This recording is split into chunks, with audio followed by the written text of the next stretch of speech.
Okay guys, so getting a little done to the Ranger 6x6. You can see I put my a 42-inch light bar curved that I had on the top, and I don't know about it. Like I said, I was thinking about going with like a single row or something. But I guess let me know what you guys think of that. I did get the supports on the inside all done. I'm liking that. Got my front mounts in, so it's bolted down. And also, I got the machine running again. So turned out my hunch was right about the CDI. That's what this is.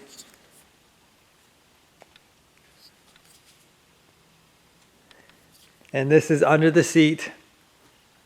I'll pull the seat off and I'll show you where exactly it is. Okay, so here we are under the seat.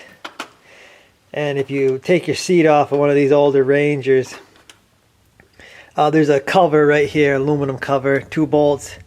Take it off and it uncovers all your wiring. This is kind of the whole wiring system of the motor.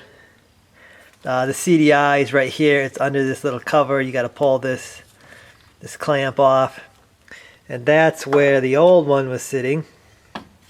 Now, testing it, I had no spark. Kind of tried a few things, tried bypassing the ignition switch, because I've had one of those go bad on the ignition switches. Bypass that wire, still wouldn't do anything. I'm not sure I actually bypassed it, but I tried to do that. Still nothing, but I had power going into the CDI and I had no power going to the coil, which the coil is down there, that thing right there. It's got 1 bolt holding it to this frame. And then the wire goes right here into the spark plug. But anyway, I had power going to the CDI, I had nothing going to the coil. So I just had to assume that the CDI was messed up. So I took a chance, ordered one, 30-some bucks from California. It took a little while to get here. But plugged that in, she fired right up. Now, before this, I had trouble with this, and I thought I did a video on one of my older Rangers I had before about the fuel pump, and I looked, I couldn't find anything, but there's your electric fuel pump on these. It's right in front of the gas tank there. I've got a nice big clear filter. They usually come with these little filters so you can't hardly see nothing, but I like to see the fuel in there. Also, you can hear these pumps work. They turn on and off depending on the pressure, so they don't run constantly. But there's 2 wires. You can't mix them up if you get the right fuel pump to replace it. There's just a power to ground, and there's 2 lines, one going in, one going out. And you can change one of those out real quick. Anyway, when the machine got warm, the fuel pump stopped working. And that's a known issue on these. When the fuel pump's going bad, it'll get warm because the exhaust is right here. So once that fuel pump gets hot and it's worn out, it stops working. So you need to get a new one of those. So once I got my fuel working, the CDI went bad. Now, I was doing a lot of welding on this roll cage. I never did unhook the battery, and I never did unhook the CDI. So I don't really know if maybe that had something to do with it. I don't know. I've done a lot of welding on cars and trucks. I've never unhooked the battery. I've never had problems with burning the computer out. But I suppose it's a possibility I did. I might, if I do more welding on this, I might unplug the CDI next time. It's not a real expensive part. Like I said, 30 some dollars. Just a real hassle. Because nobody has these. You have to order these. For some reason, nobody has them. Polaris wants a fortune for them. Probably going to get another one for a backup. And just in case, because you could swap these out real easily. And this is a single cylinder deal. So once you lose spark on that one plug, you ain't going to go nowhere. Okay, this CDI, what it actually does is it controls the spark, the power going to the coil. And how it does that is it's got another wire going to a sensor on the crank on the motor. And it goes around, I believe there's like a magnet in there. And as it goes around, it tells this CDI, you know, where it's at. And then the CDI in turn tells the coil when to fire. So without this, machine won't run. And there's really no way of bypassing the CDI. I mean, you just can't bypass it. So once it's fried, it's fried. I'm guessing that there's just a circuit board in here, and if I was to guess, if I took it apart, there's probably a solder joint or something that's just broken in it.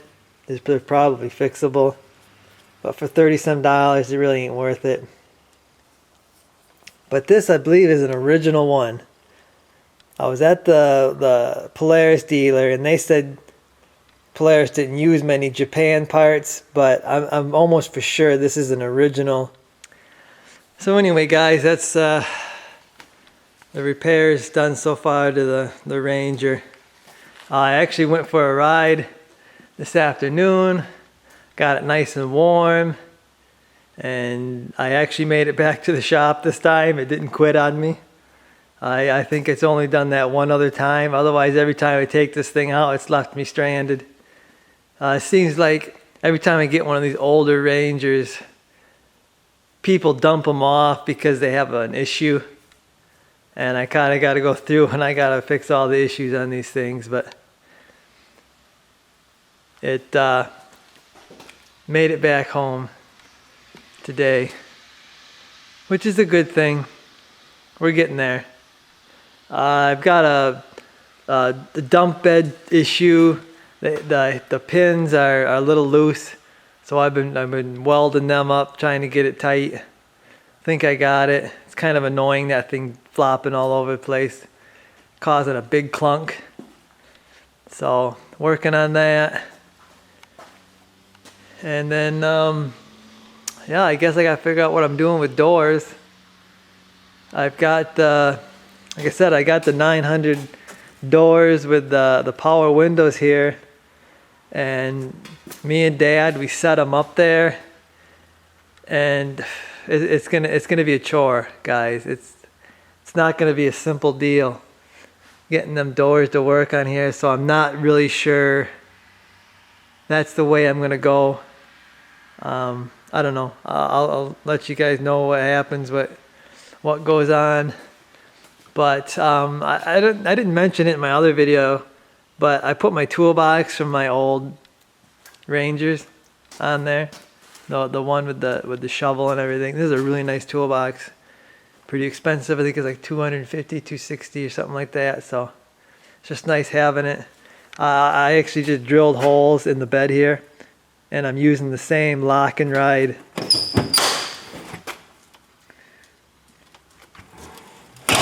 Same lock and ride plugs.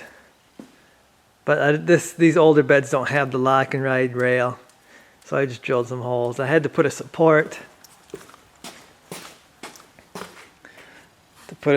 on there because it was just a little too flimsy.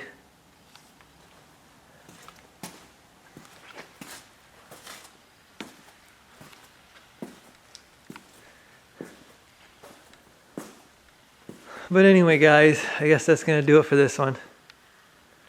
Let me know what you think of that light bar. Like I said, I think I'm going to go with a smaller one.